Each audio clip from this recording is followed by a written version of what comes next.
আজকে আমাদের পরিবারের মধ্যে দুইজন মানুষের বিশেষ একটা দিন ছিল, আর তাদের এই বিশেষ দিনকে বিশেষ করে তোলার জন্য আমাদের এই ছোটোখাটো একটা অ্যারেঞ্জমেন্ট ছিল। ওই দিন ছিল হচ্ছে আমার ছোটো বোনের অ্যানিভার্সারি। যেহেতু ওর হাজব্যান্ড বাংলাদেশের বাইরে থাকে, তো অ্যানিভার্সারির ডেটটা হচ্ছে আমাদের আরও পরে। তো আমরা ওকে একটু সারপ্রাইজ করার জন্য আগেই করে ফেলছি, কারণ হচ্ছে আমার বোন দেখা যায় ওর হাজব্যান্ড যখন দেশের বাইরে থাকে তখন একদমই কোনো কিছু করতে চায় না। তো ভাবলাম যে কেক তো কাটবই, বা ওর অ্যানিভার্সারিতে দেখা যায় গতবার ও বাসায় একাই কেক কাটছে, তাই এবার ভাবলাম একটু আগেই করে ফেলি। এই তো শুরু হয়ে গেল কেক কাটার পর্ব।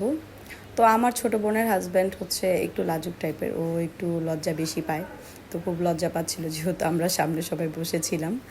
আসলে ওকে ছোটো বোনের হাজব্যান্ড বললে ভুল হবে, ও আমার আরেকটা ছোট ভাই।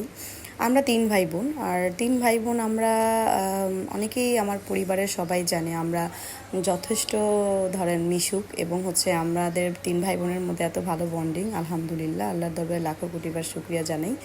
যে অনেকে দেখা যায় ভাই বোনের মধ্যে অনেক সময় অনেক সম্পর্ক অনেকেরই দেখেছি চোখের সামনে, যে একটা সময়ের পর ভাই বোনের শত্রু বা দেখতে পারে না, সম্পর্ক থাকে না। তো আলহামদুলিল্লাহ আমরা এখনও পর্যন্ত আল্লাহর অশেষ রহমতে দেখা যায় আমার হয়তো বা আমার মার দোয়া, আমার বাবার দোয়ার আমাদের ভাই বোনের সম্পর্কটা মজবুত আছে। জানি না বাকি জীবন কী হবে, তবে চেষ্টা করব। যেহেতু আমার বাবা আজকে আমাদের জীবন থেকে চলে গেছেন, 7 বছর হয়ে গেছে, তো সেই জায়গা থেকে ওইভাবেই ধরে রাখছি। এবং আমার মা বরাবরই বলে যে যত যাই হোক আমরা যেন কোনো ভাই বোন কারো হাত না ছাড়ি, মৃত্যুর আগ পর্যন্ত যাতে এইভাবে একজন আরেকজনকে ধরে রাখার চেষ্টা করি।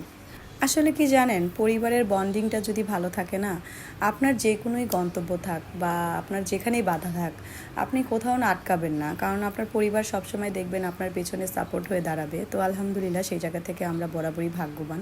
তাই তো দেখেন অনেক ইমোশনাল কথা বলে ফেললাম। তো এখন আমরা চলে আসছে খাবার। তো সবাই মিলে হচ্ছে খাওয়া দাওয়া করতেছিলাম, যেহেতু আমার মা আসে নাই এবং আমার বাসায় আমাদের ছোটো খালা ছিল, সেও আসছিল। তো তাদের জন্য দেখা যায় পরবর্তীতে আমরা পার্সেল করে নিয়ে গেছি। আর খাবারগুলো কি বলবো, খুবই মজার ছিল, ওদের সার্ভিসও খুব ভালো ছিল। এই তো খাওয়া দাওয়ার একদম শেষ পর্বে চলে আসছি। তো আমার বোন ও আমার বোনের হাজব্যান্ডের জন্য সবাই দোয়া করবেন, বাকি জীবনটা যত আমরা ভাই বোনরা এবং আমার বোনের হাজব্যান্ড আমার হাজব্যান্ড আমরা জানি সবাই একসাথে মিলেমিশে থাকতে পারি।